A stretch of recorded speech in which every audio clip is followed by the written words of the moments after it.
So, ayan, may nag-comment. Okay na po ba yung tahin nyo sa tiyan? So, papakita ko sa inyo, guys. Wait lang, ha. Teka lang. So, ayan, papakita ko sa inyo. Ibababa lang muna natin yung cycling natin. Baka iba yung makita nyo. Charis. Ay, wait lang. Kita yung charis.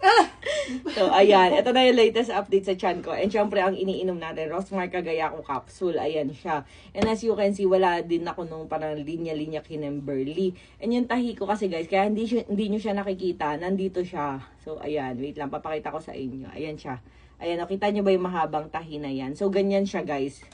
Ayan, meron naman po akong tahi kasi hindi naman pwedeng wala. Ano yun? Gumanon si baby. Ayun. So, may tahi pa rin tayo. Pero, ang kagandaan sa tahi natin, hindi siya nagkikiloid. As in, parang may hati lang siyang ganun. Ayan. So, ayan. Ito yung iniinom ko. Yung Rosmar Cagayaco Capsule. Kaya puting pantay hanggang kasingit-singitan. Diba, normally kapag bagong anak ka, mangingitim ang kilikili, singit ko yukot mo habang buntis ka. Pero sa Rosmar product, guys, sa Rosmar Cagayaco Capsule, maganda talaga. Ganyan nyo, ganyan yung ati kilikili ngayon. Kaanak pa lang natin, ha. So, Rosmar Diomis, ito yung ini-spray ko. Tapos pinababaran ko lang siya ng Rosmar Underarm Cream. Pero ito yung iniinom natin. Kaya, balik alindog program.